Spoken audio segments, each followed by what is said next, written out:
Hello, everyone. In this podcast, we will be discussing sensitive topics such as sexual assault. It's important to take care of yourself while listening. Some suggestions are listening while you're in a healthy headspace or knowing who you can reach out to if you become upset. Our 24/7 helpline for crisis calls based out of Central Florida is 407-500-HEAL. By contacting the National Hotline at 1-800-656-4673, you can get support and learn about your local resources. There's always someone ready to help.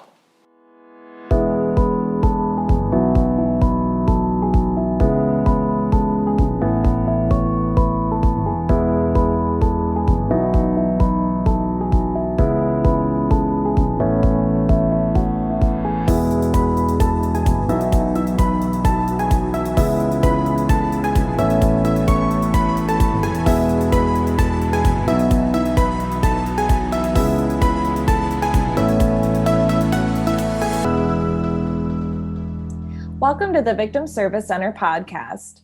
Here we sit down with professionals that serve survivors and victims of trauma or those who've experienced violence and have conversations about social issues. Today, we are talking about eating disorders awareness. My name is Emilie Mitchell. My pronouns are she, her, and I am the education coordinator at the Victim Service Center of Central Florida. With me today, I have two amazing individuals from the Alliance for Eating Disorders Awareness. First off, I have Liz Motta. Liz uses she, her pronouns and is a licensed mental health counselor and the Director of Education and Resources at the Alliance for Eating Disorders Awareness. So Liz, thank you so much for being here today. Yeah, so happy to be here. Thank you for having me. I also have joining us Dr. Allie Weiser. Dr. Weiser uses she, her pronouns, is a licensed clinical psychologist, and is the Education and Resources Manager at the Alliance for Eating Disorders Awareness. So Dr. Weiser, thank you so much for being here as well. Yeah, thank you so much for having me and having us on today.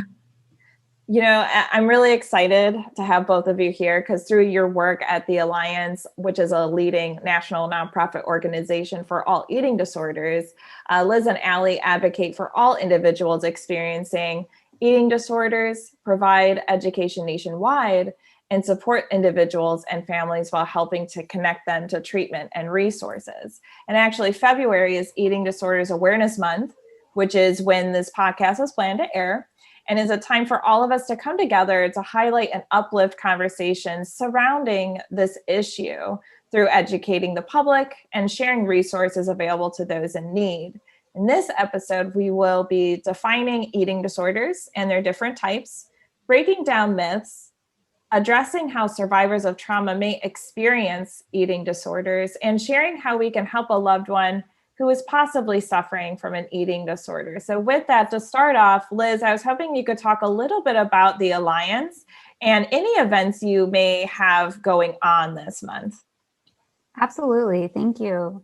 Yeah, so the Alliance for Eating Disorders Awareness, we're a national nonprofit organization dedicated to the outreach, education, early intervention, support, and advocacy for all eating disorders. So we were founded in October of 2000. So we've been around for a good amount of time, and we do serve nationwide, really providing that education, that support, and that awareness around eating disorders. So we're really excited that it's February, Eating Disorders Awareness Month, and we are really looking forward to our event. That's really the culmination of Eating Disorders Awareness Month during the last weekend of February, Not One More Weekend. So what Not One More Weekend means is really, it's really a national movement around not one more life being lost to an eating disorder, not one more, child's joy being taken from them due to their eating disorder, not one more individual unable to access care for their eating disorder due to financial barriers, insurance barriers, really about awareness coming together. Over the 3-day weekend, we're going to be having on Friday, February 26th, our Day of Help, where we're really going to encourage individuals to reach out for help. Also taking away the stigma around reaching out for help. So encouraging, if you feel like you've been struggling with an eating disorder or have a loved one in your life who is experiencing an eating disorder, calling the Alliance, or using our interactive database, findedhelp.com, to get the help that you need or your loved one needs. On Saturday, February 27th, is going to be our Day of Support, which we're really excited about because we're having a 16-hour free therapist-led eating disorder support group-a-thon. So that will start at 8 a.m. and we will have round-the-clock support groups from 8 a.m. to midnight. Again, as I said, led by licensed therapists, and all free. So no matter where you are in the world, at any time of day, you can really hop on and get that support. And then the Not One More weekend will kind of come together on Sunday, February 28th, for our Day of Recovery, where we're going to be having a rally for recovery at 6 p.m. Eastern Time with a really tremendous lineup of Alliance survivors, motivational speakers, and really having a celebration of life, because full recovery from an eating disorder is possible. Thank you so much for highlighting that. That sounds like a wonderful, wonderful weekend. I think that it's amazing that support group-a-thon, that's open to anyone throughout the world. And it seems like it'll look a little different than it did previous years. But at the same time, it sounds like you can reach a lot of people too, which is really exciting. So I heard you mention, findedhelp.com. Is there any other plugs that you want to put in case people are interested in joining this event? Yeah, absolutely. Something else to just know about, like I mentioned, findedhelp.com is our online interactive database. So you're able to go on and look for eating disorder specific providers or programs across the country. Another thing that, while you can always utilize Find ED Help, you can also, and we encourage you to give us a call. We have a toll-free helpline, so 866-662-1235. And actually, Dr. Weiser and I operate the helpline, so you're talking to licensed providers to really, obviously listen to what's going on, provide support, but ultimately give you the resources you need to connect to care. And then we do have, on a weekly basis, our free virtual therapist-led support groups. So we have our pro recovery 18 and up support groups on Monday evenings and Saturday mornings. We have our friends and family support group on Wednesday evenings. And then we also have an LGBTQ plus pro recovery individual support group on Wednesday evenings. So yeah. Awesome. Wow. It sounds like you all do a lot. So thank you so much for all the tremendous work that you both do for the Alliance and for everyone who's going through an eating disorder or recovering, or is, a loved one of someone who might be experiencing it. With that, I think we should probably dive into the topic itself. Typically, I like to start off my podcast just having kind of a framework or groundwork for everyone listening. So I think it might be helpful to start off with some definitions.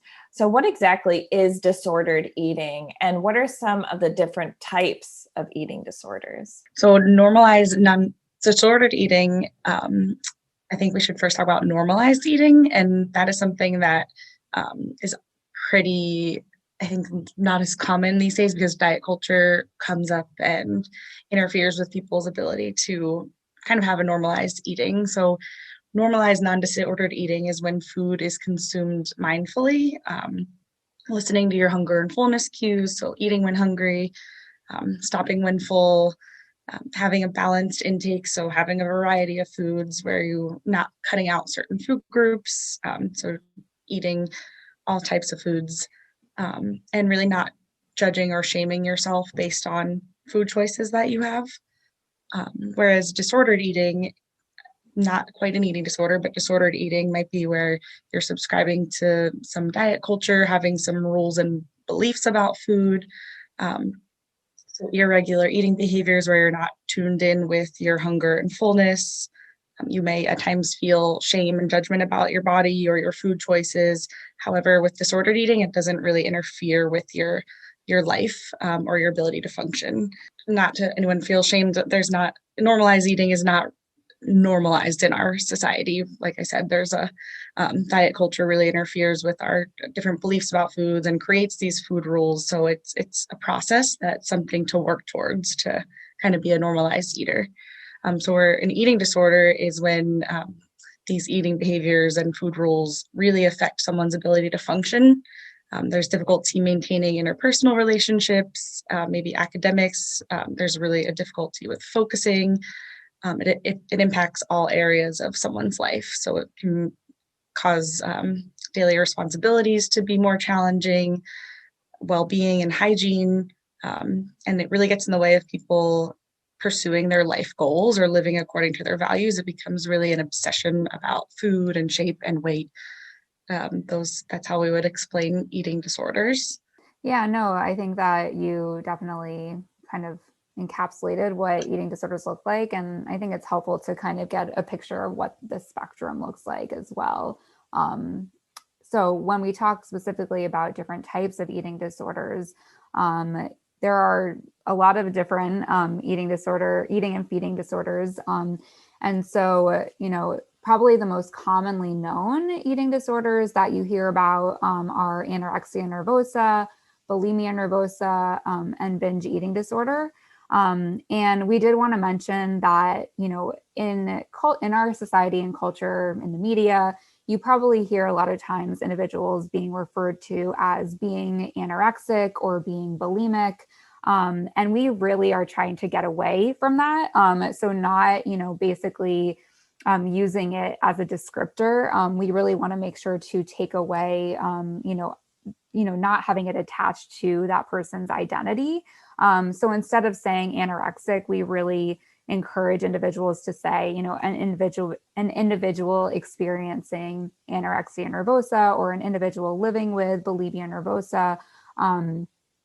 And also making sure, anorexia on its own is a symptom. So as a eating disorder, it's, should be considered and discussed by using the term anorexia nervosa and its full name. Some lesser known, however, equally significant eating disorders include avoidant restrictive food intake disorder, which we, commonly refer to in the field as ARFID. Pica. We also have other specified feeding and eating disorders. So some of those include atypical anorexia nervosa, night eating syndrome, nocturnal sleep-related eating disorders. Yeah. And then, so I think that's what's actually in like the DSM. And then there's a lot of other eating disorders that are not yet in the DSM, but for instance, like orthorexia nervosa, diabulimia, which is someone with type 1 diabetes, who has, an eating disorder. So there are some other, eating disorders and body image concerns that come up, but aren't necessarily in the DSM, the Diagnostic and Statistic Manual. Got it. Yeah, it sounds like there's a lot that we're still learning about eating disorders. And I had no idea that there were so many different types, honestly, because you're right. I think we hear about the first two that you mentioned, which is anorexia nervosa, and then bulimia, of course, are the two that we kind of have in our head. As far as eating disorders. And I also appreciate, and I want to highlight that person first language that you were mentioning, which is, they don't define a person. So saying experiencing or living with is definitely a practice that we could all take away from this podcast for sure. That being said, how common are eating disorders, and are there certain demographics that are more affected by eating disorders than others? Yeah, so we know actually that eating disorders are quite common, which isn't something that I think everyone is aware of how common they actually are. The latest research shows that 28.8 million Americans will actually experience an eating disorder in their lifetime, which is 9% of the US population. So a pretty significant number. And in terms of, who is affected by eating disorders, we really know that eating disorders do not discriminate. which is also something that in the media, we really see a certain image being depicted on who experiences an eating disorder, when we know that eating disorders affect people of all genders, gender identities, ages, races, ethnicities, body shapes and weights, sexual orientations, abilities, disabilities, socioeconomic statuses. However, what we often see in the media is a very specific depiction of someone who develops an eating disorder or is experiencing an eating disorder, often being a Caucasian female, typically younger, often of middle to upper socioeconomic status, typically in a smaller body size. So while someone who might fit that description might be experiencing an eating disorder, we just know that eating disorders are affecting all individuals. And so, that really perpetuates that stigma and makes it harder for us, as a society to really open our eyes to how eating disorders function. Absolutely. And that number that you shared, I'm not sure if you know, does that just include the amount of people who are affected by eating disorders? Does that include just people who are diagnosed by the DSM then? That's a good question. I don't know. I don't know for sure. My guess is it's probably individuals who have reported that they're experiencing an eating disorder. I don't know if it necessarily means that they've been diagnosed. But either way, I think that's a really good question, because a lot of individuals aren't getting diagnosed for eating disorders, and a lot of individuals, especially due to the shame and the stigma, aren't self-disclosing. So whether that number is coming from people who've been diagnosed or by self-report, either way, there is definitely a lack. A lot of medical providers, mental health providers aren't receiving the proper education and training to be able to diagnose eating disorders. And especially if those providers aren't asking the appropriate questions during assessment and when they're meeting with their clients and patients, that individual, while they might be experiencing an eating disorder, might not feel it's a safe place to disclose if their provider isn't even asking them. So we have, numbers, we have statistics, but we really need a lot more education and awareness to, really see the full picture when it comes to eating disorders. Absolutely. Whenever I do my trainings on like sexual assault, I share statistics, and we have to, every time I share them, I say, hey, take these with a grain of salt, because these are just the numbers that we know. These are just the people who came forward and shared. And we know statistically and, through research, I should say, that people tend to not share. And there's a lot of reasons why. And that shame and blame is that you're saying is absolutely one of the reasons. With that, I was just curious as well. You mentioned the different eating disorders that aren't in the DSM yet. I was just wondering if they're in the process of maybe being part of the DSM, or is I'm not sure. I was just wondering, curious, really. So I don't know if they're in the process. I believe, or I don't even know where we are with forming the next DSM, which I should probably know that. But I think they are. That is at least orthorexia nervosa is something that people are talking about. It's becoming more widely known. It's the obsession with like healthy and righteous eating. So like kind of like clean eating, taking to the extreme. I think that one is possibly going to end up, but I don't know the specific, like what they're actually working on in terms of the DSM, but it's becoming more commonly known amongst providers. So people will call in and say, I'm struggling with orthorexia nervosa, and you sort of know what that is, even though it's not necessarily in the DSM. Yeah, I was going to say, sometimes I honestly forget that it's not in the DSM, because we do hear about it so much, and we do have individuals who are calling in, expressing concerns around different disorders that aren't diagnosable yet, but they're still experiencing them. So there's, hopefully going to be new additions in the next version whenever that comes out. Yeah, absolutely. Thank you. I was just curious about that. I think in terms of the DSM, like sometimes we can people can get so caught up in like the specific diagnosis. And since there are like OSFED is, like Liz was mentioning, other specified feeding and eating disorders. If you're experiencing an eating disorder, it just doesn't perfectly fit in a category, and it's just as significant as one of the actual like anorexia nervosa or bulimia nervosa. There's significant medical complications. It's just equally stressing emotionally, and it can sort of affect people if maybe they have OSFED and they don't have one of the other eating disorders. It can be, they may not think that they deserve treatment, or they're not experiencing it as much, but they really are. So the DSM is tricky because if you're struggling with food and your relationship with food and your body, then you deserve support and you deserve treatment and help. I love that. I love that everything that you said. I think that's a really important message to share with everyone. And it kind of leads me to my next question, which is the idea of like myths surrounding this issue, right? So what are some myths surrounding eating disorders that you would like to address? You know, for example, are eating disorders really about the food? Yeah, definitely. So I can, we could talk all day about this, honestly, unfortunately, but I think first off, I will definitely get to are eating disorders about food or not, but I think knowing that, and one of the biggest myths that's so frustrating is that eating disorders are perceived to be something that someone chooses to have, that someone, is dissatisfied with their body or food choices or something, that it's an attention seeking behavior, something like that, and decides that they're going to manipulate their body and food and develop an eating disorder. And we know that eating disorders are not choices.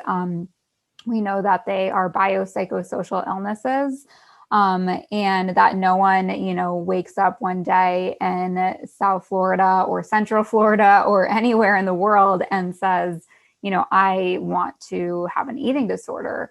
And yet sometimes that's the stigma that kind of plays into how eating disorders develop. And, also I think plays into why, eating disorders aren't given enough attention, both, in society as well as in the field of mental health even.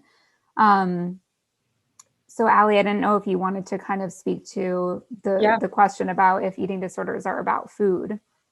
Yeah, so that is definitely a big misconception with eating disorders. So where they are related to food, and there's definitely a focus on food. Eating disorders are really the tip of the iceberg. So we like to kind of use that to explain eating disorders. So what you see on top of the water is the tip of the iceberg. The symptoms that you see, the binging, purging, restricting, just the eating disorder behaviors that you see on top. And then what's underneath is really what's driving the eating disorder. So anxiety, depression, trauma, personality disorders, substance use disorder, family dynamics, interpersonal relationships. So there's usually the symptoms of eating disorder develop to cope with what's underneath. So while it seems like they're about the food, they're really much more than that. That makes a lot of sense. And I know we'll get back to the those who have experienced trauma, for example, and how that can kind of play into using an eating disorder as a coping mechanism as well. But I appreciate you both kind of breaking down some myths. We talked a little bit about this other myth, which is, is there an idea that one eating disorder is worse than the other, I should say. And I think that we successfully kind of broke that down. But is there anything else you'd like to speak to as far as that myth? I think that Allie, Dr. Weiser had, really kind of just spoken to this. But, the only thing that I would say to add is that sometimes body size can also, for an individual, regardless of their body size, that isn't going to determine whether their eating disorder is better or worse or how they're experiencing it. And, regardless of the body that someone's living in, they can be experiencing equally as significant, behavioral or psychological symptoms and have equally as significant medical complications. I think even, and this was already reiterated, but even if someone doesn't have a diagnosis, or even if it's not an eating disorder, even if someone is just having, body image concerns and they find it's really inhibiting their ability to live and do what they want to do, then it's something that, needs to be, addressed or have support around. So I think trying to not be too attached to the idea that someone needs to have an eating disorder, whether it's OSFED, whether it's, bulimia nervosa, if you're struggling in any way with food body issues, it warrants, getting that support. Absolutely. And I had another myth that I wanted to ask about too. I think there's this idea that people with eating disorders, all people with eating disorders look thin. So is that a myth as well? Yeah, that is definitely another common misconception that has really been perpetuated by the media and society. But eating disorders come in all shapes and sizes, and you can really not tell who has an eating disorder based on their appearance. So someone may look really healthy on the outside, not even just physically, like they could be happy and really high achieving, and you would never tell based on how they're presenting that they're struggling, and they could be really struggling internally and emotionally with an eating disorder. But to get back to your question, yes, all body shapes and sizes can have an eating disorder. Yeah, I think that's really important to break down. I appreciate that. I also wanted to, going off of that, you said, no matter what people look like, I think there's also this myth that eating disorders only affect women, which I think we talked a little bit about that. But from my understanding, also, most of the research done on eating disorders is done on affluent white women. So what are the possible dangers of this? So I think there's definitely a lot of dangers that come with that. I think it's important to specify that a lot of the research that has been conducted has really focused on individuals in residential treatment centers.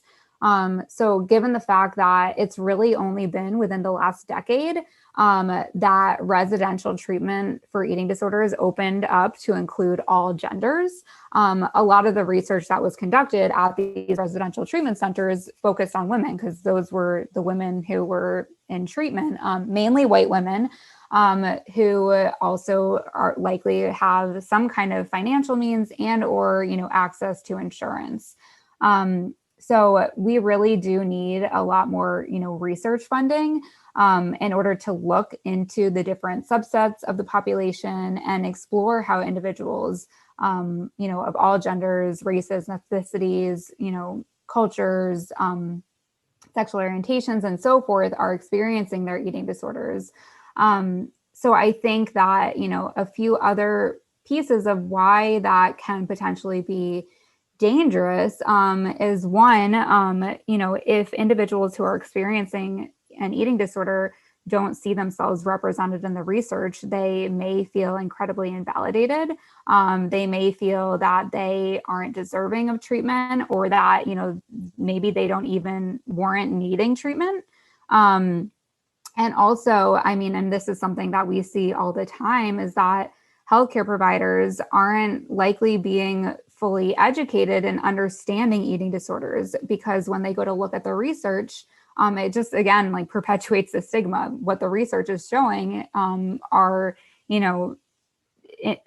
statistics and data on, typically white women. And so that can definitely impact patient care, how they're assessing, if, they're meeting with a white woman in her 20s, they might be asking certain questions that they're not asking, a Black man in his 50s when, we know through research that all individuals experience eating disorders and all of the questions and how eating disorders should be assessed really need to be asked by providers across the board.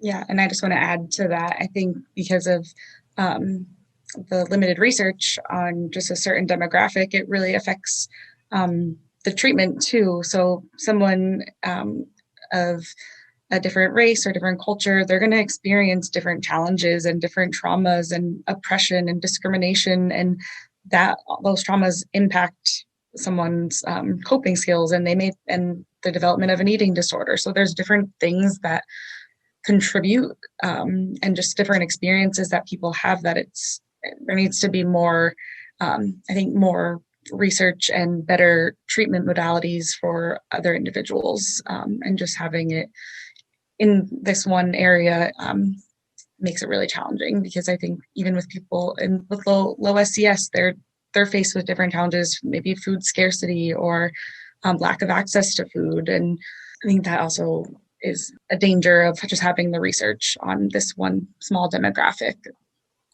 Those are both such great points. I read a statistic preparing for this podcast that BIPOC individuals or Black and Indigenous people of color are less likely to be even asked questions about eating disorders. So there's that.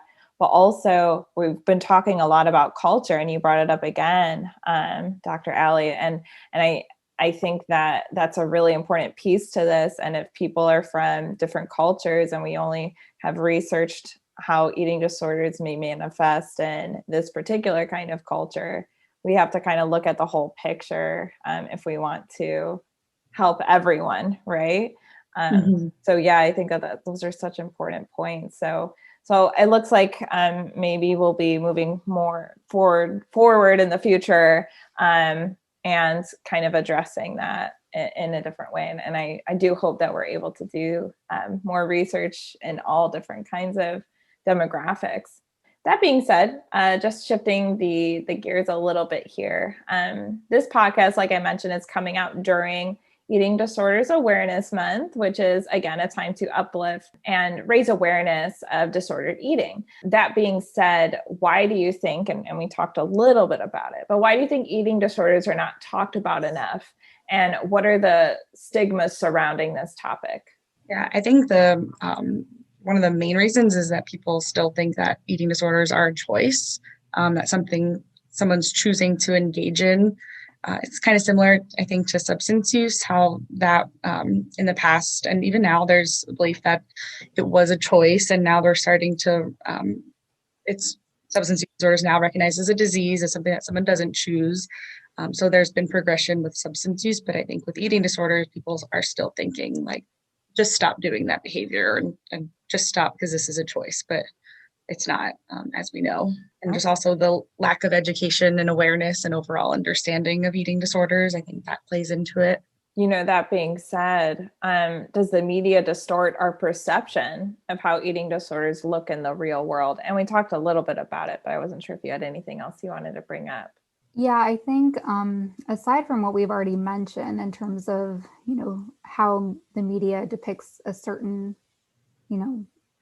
descriptor for who experiences an eating disorder, I think that in a lot of different films or movies that have come out, or when eating disorders are discussed or portrayed in TV shows, it definitely makes it look like eating disorders are pretty easy to overcome, that it's not necessarily as challenging as it is to, work on recovery and get into a place of recovery. It also, in many ways, really depicts eating disorders and perpetuates that stigma that eating disorders are a disease of vanity, that it's about appearance, and totally focused on, how someone, looks or wants to look, or that they're not happy with their appearance, when we know it's so much more than that. And also, in a lot of shows that have come out, a lot of movies that have come out, definitely an inaccurate depiction of what treatment for eating disorders look like. There's a lot of different approaches that, one can take in terms of treatment, but some of what has been depicted in the media has been just not accurate to what is recommended. Yeah. So I think, aside from what we've talked about, with WHO, those are some other pieces that we see with media distortion of eating disorders. Yeah, I think that's really important, and just kind of highlighting once again that there is still a lot of research to be done on this. We're just learning more about it. And obviously there's different manifestations of them that we're still like kind of like working towards as well, and learning more about that too. So I'm really glad that there is this month, and I'm really glad that we're doing this podcast, because it's really important that we talk about and uplift these conversations so that people who are listening are aware of like, oh, you know, I can reach out for help. There are people out there. It's not just affecting me. And I also I appreciate you both kind of talking about this idea of like, I don't deserve help because I'm not experiencing it as severely, or I'm not diagnosed, which I really appreciate you both kind of saying, like, if you're having any issues with, you know, struggling with body image or struggling with disordered eating, you absolutely deserve help. And there's resources like the Alliance out there to do so. So I appreciate that. One thing I just wanted to clarify is that, you know, research has been, you know, conducted for quite a long time. Residential treatment centers really were only open to, you know, housing women, because for so long it really was perceived that only women experienced eating disorders. And so that's why there's these inaccuracies, you know, that contribute to that stigma. Because it only was within the last decade that we started seeing more gender inclusive treatment options at the residential level specifically. Got it. Okay. Yeah, I appreciate that. And we talked a little bit about media and popular culture, and I wanted to lean more into kind of diet trends and how they may possibly perpetuate disordered eating. So for example, I've seen a lot of talk surrounding intermittent fasting lately. So does this trigger possible survivors of eating disorders or perpetuate restrictive eating, those kinds of things? Yeah, I mean, the short answer is yes. We definitely know that diet culture really perpetuates, you know, eating disorders, disordered eating. I think that, you know, it doesn't really matter what type of diet we're talking about, whether we're talking about, because there's always new ones, right? You know, right now, like, and I agree, I've heard a lot more about intermittent fasting. And then for a while it was the keto diet. And then, you know, we always hear about like low carb, low sugar diets, all of these different mainstream diets that ebb and flow. And when we kind of look at them all, we really see that core common feature is restriction, right? So something in these diets are saying restrict a food group, restrict certain food items, something. So regardless of, you know, what the diet is, you know, dictating, if you're limiting your intake in some way, if you're restricting, you're engaging in some kind of restrictive behavior. So we're not, you know, responding to what our bodies are, our internal cues. We're actually developing more of a mistrust with our bodies. And I think for someone who has like more of a susceptibility to develop an eating disorder, has, you know, potentially that, you know, genetic predisposition, and then starts beginning to engage in restrictive behavior by starting intermittent fasting or the keto diet or whatever it might be, that can definitely be a quick downward spiral into developing an eating disorder. I think also if someone is very strong in their recovery, they're likely hopefully, you know, going to have that education, those, you know, positive coping skills that they've developed.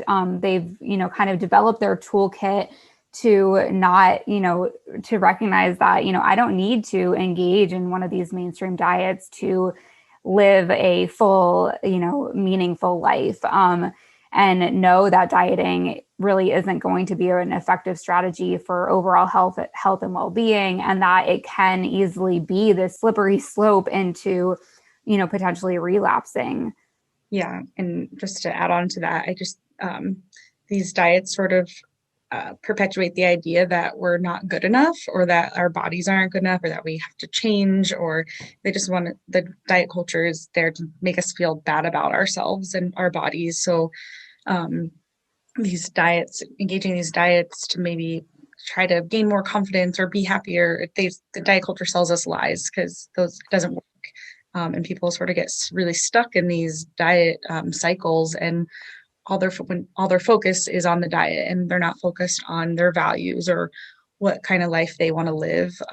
So I think this trends definitely perpetuate disordered eating and then eating disorders if someone has a predisposition or if someone is in recovery from an eating disorder. And a lot of times diets, people feel like a sense of community. They might, like, if everyone's doing intermittent fasting and they have something to talk about now with them. If you go out to dinner or go anywhere, you'll hear so much diet talk. It's something like people kind of just use as a conversation. So I think all these things are important for people to recognize and witness that they're happening, because once you start realizing like how much diet culture is out there, it's kind of hard to stop.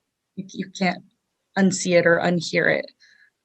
Even just listening to the radio of how many weight loss ads come on, or fasting, and it's like these are so unhealthy and are a one-way ticket to an unhealthy relationship with food and your body. And it's just so important to be aware of and realize kind of what diet culture is trying to do. It is a $70 billion industry. And the more we go on the diets and fail at the diets, the more money they make. So just something to be aware of.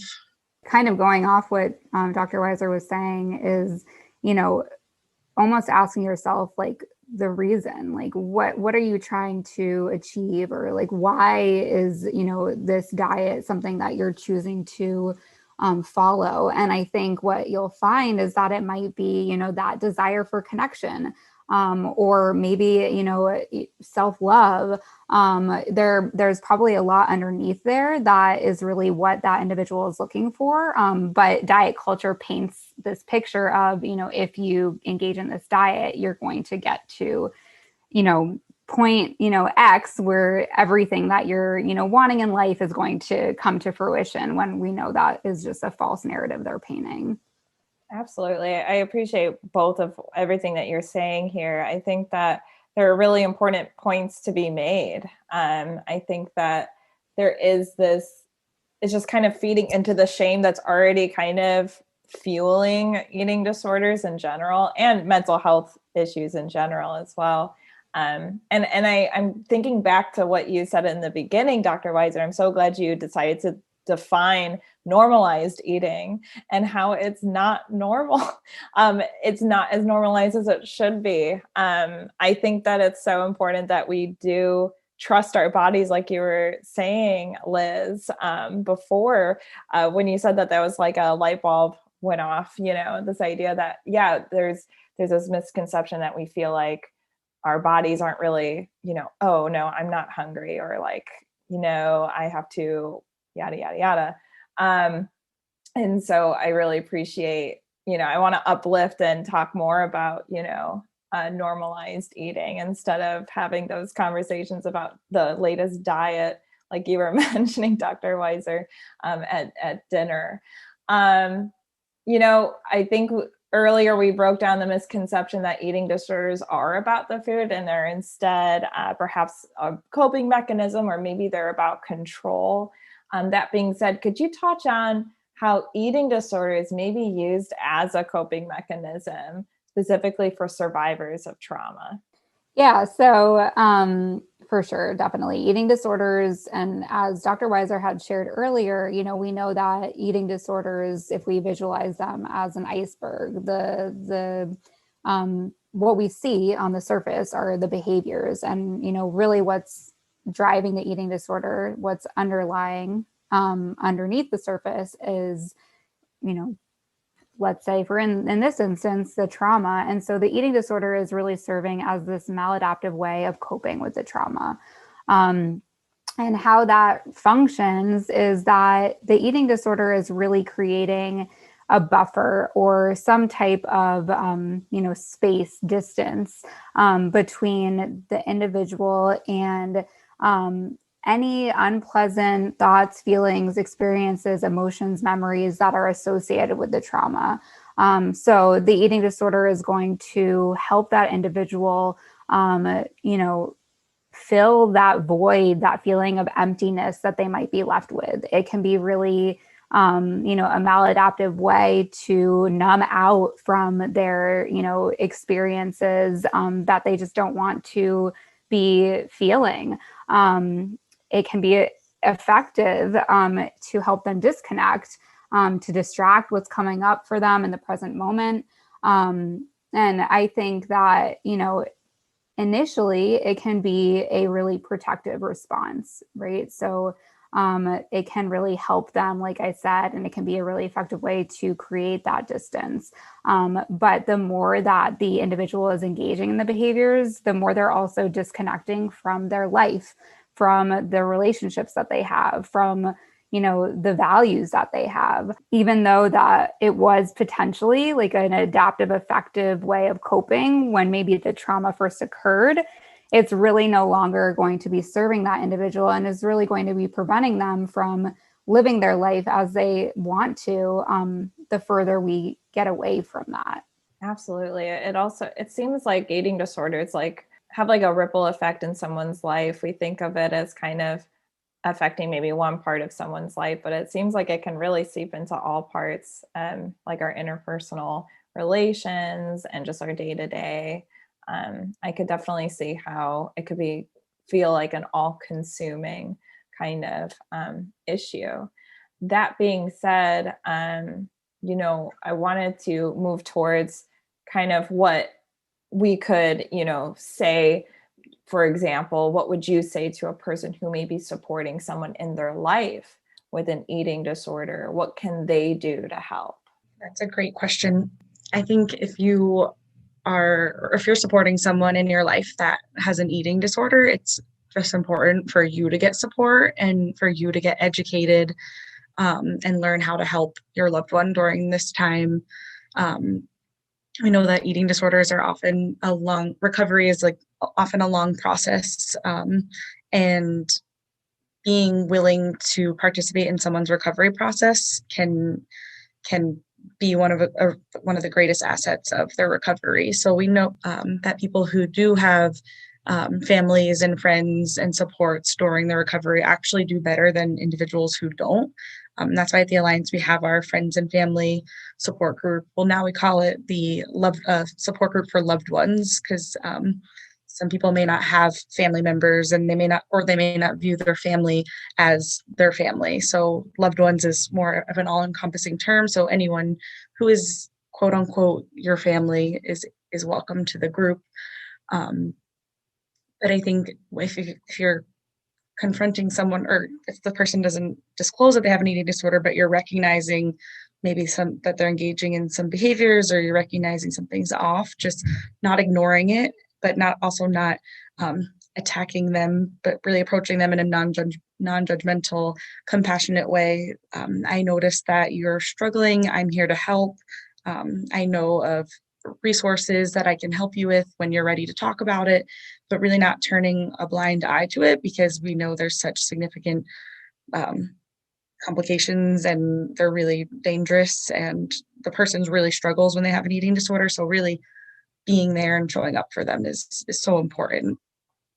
And for everybody, support may look different. So you can always ask, how can I help you? And they may not know in that moment, but just you showing up and saying, how can I help? And being there as a support can mean the world to them. Absolutely. Thank you so much. I think that I'm always an advocate for those who are supporting those that are going through something, that they get support themselves. When we do our trainings, we talk about primary survivors and secondary survivors. So primary survivors being the ones who have gone through the trauma firsthand, the secondary survivors being their loved ones, the supporters, and how we can offer, just like the Alliance offers support groups for those individuals, we can offer services for secondary survivors as well. You definitely can't pour from an empty cup. And I love that there's like a community, because like you mentioned earlier, there's like, with diet culture, it feeds into like, oh, now I have a community within this. I like that the Alliance is making a community for people who are looking to heal from disordered eating and eating disorders. So I love that. I was just thinking another way to help loved ones with eating disorders is advocacy and raising awareness and educating others, and just talking about it, because there's so much shame and stigma. So just talking about eating disorders and not necessarily talking about your loved one who's struggling, but just raising awareness and doing what you can to educate others. And I just wanted to add that in there too. Absolutely. Going off of that, I love talking about prevention too.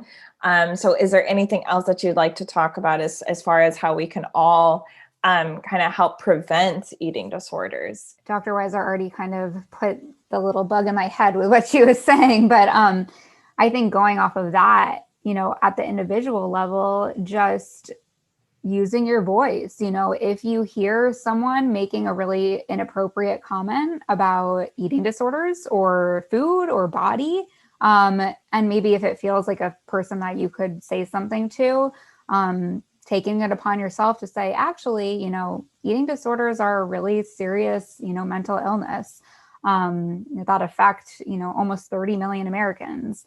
So using, even opportunities among friends and family members, if you have a group of friends that you go out to eat with, or you have over to your house to have, dinner with, and there's comments about, food or, diet, either saying something or trying to just shift the conversation. Like, oh, I read this really great article this week, or whatever it might be. Or are you watching what TV show are you watching?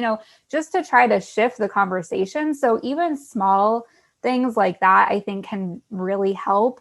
And then if you are, if you work at a school or on a college campus, or really at any place of work, trying to get education and, trying to either bring in the Alliance, for instance, to do educational training, or, just start using more inclusive language.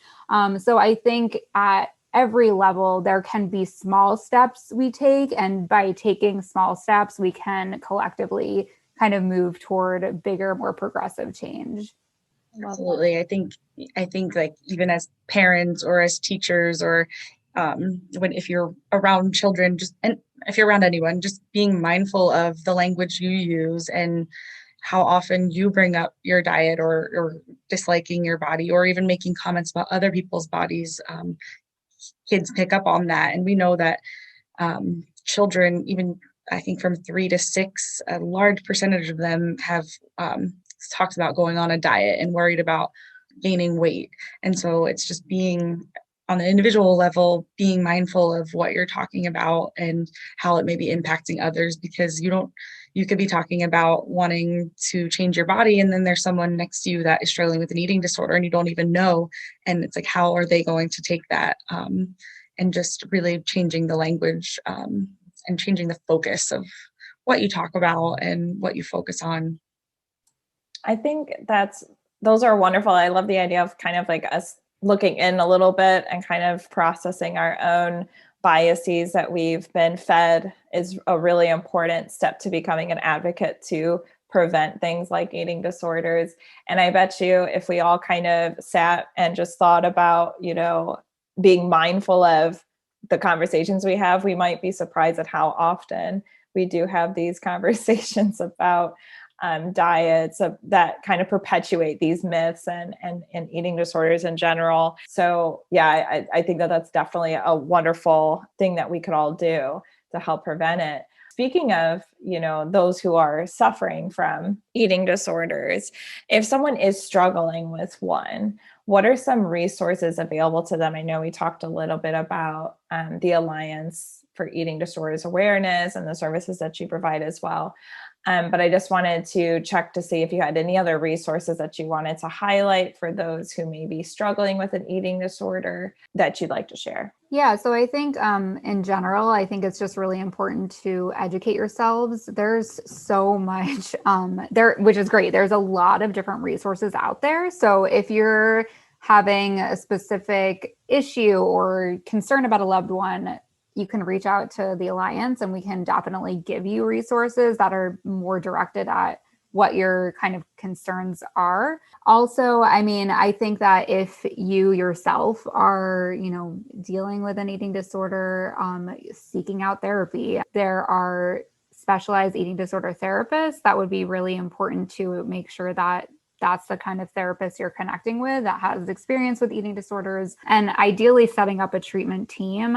So also, like a registered dietitian who specializes in eating disorders, ensuring that your primary care doctor has an understanding of eating disorders, as well as your psychiatrist, attending support groups. So whether they're at the Alliance or, another therapist-led support group, or if you're needing to connect to a higher level of care. But I think, as mentioned before, utilizing our interactive database, finddhelp.com, calling us, attending our support groups. Yeah, absolutely. And I definitely want to highlight that all of those amazing resources. I love that you brought up like the team as well, because it sounds like we mentioned before, eating disorders can seep into a lot of different parts of our lives. So if we have kind of the people who are caring for us have an awareness and are trained to work with individuals with eating disorders, I think that's really important piece to this too. That being said, if someone is looking to learn more about eating disorders, but is feeling overwhelmed by, like you mentioned, a lot of resources out there or just like material as well, where can they go to start kind of just educating themselves on eating disorders in general? An obvious answer would be the Alliance. They can always call us. And since we work nationally, we have providers from all over the country, treatment centers from all over the country that we can connect them to. So as Liz was sharing earlier, someone can call in and just say what they're struggling with, what's the next step. I get that all the time. Like, what is the first step to getting care for this? And so we'll listen to their story. Maybe if they have an insurance, we don't specifically go through their insurances, but providers will tell us that they may take a certain insurance, so we can look through that, put in kind of exactly what they're struggling with, diagnoses wise. If they have any comorbid trauma or anxiety, our database can sort of break that down. They can always call us because we are really kind of well versed at using the database. I think something that's also important is as a team approach is really important for the care. We do realize that some people don't have access to maybe a whole treatment team, and they may not have access to treatment programs. There's some insurances that really don't cover a lot of mental health services. So if that is the case, please reach out to us, because we work with providers that may offer sliding scale. We do try to find resources that can be affordable for people who may not have the financial means. And something that we haven't mentioned, but in another part of the Alliance, is our psychological services program. This is just for people in South Florida at the time, but we offer low-cost services to people who don't have insurance, or if they're underinsured. So if they can't afford their copay, or if there's no eating disorder providers that accept their insurance, we will see them for a very low cost.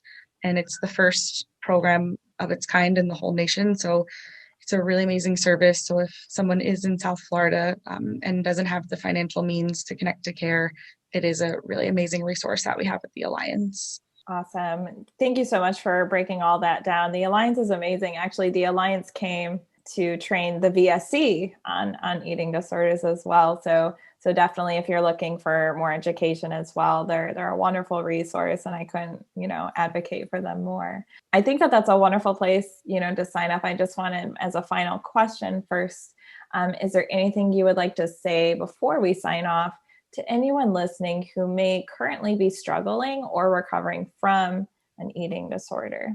I think for me, I would say that, no matter where you are in your recovery journey, whether it's just kind of feeling like you might be dealing with an eating disorder, or maybe you've been in recovery for 20 years and maybe are having a slip or a relapse, knowing that eating disorder recovery is not linear, that, there's support out there, and, it's okay to reach out for help. And we know that recovery is possible. We see it, every day, and, we're here to help and support you along your journey. I love that, Liz. And I would second all of those things. And I also want to add kind of like talked about throughout this podcast, even if you don't think you should have an eating disorder, if you are a male or if you are a part of the LGBTQ plus community or you are Asian or Black, or if you don't see yourself represented in the research or in the media, if you are struggling with an eating disorder, you deserve support and you deserve care, and your struggles are just as valid. So please reach out for help. And I'll end it with, like Liz said, recovery is possible and we are here to support you. I love that. Thank you so much. I think that's a wonderful place to sign off. So thank you for listening to the Victim Service Center podcast. The VSC is a nonprofit organization that provides free confidential counseling services for victims of any kind of trauma in Central Florida. To learn more about our services, please visit victimservicecenter.org. And to everyone listening, healing is not linear and you are not alone. And thank you so much, Liz and Dr. Weiser, for joining me today. Thank you. Thank you so much.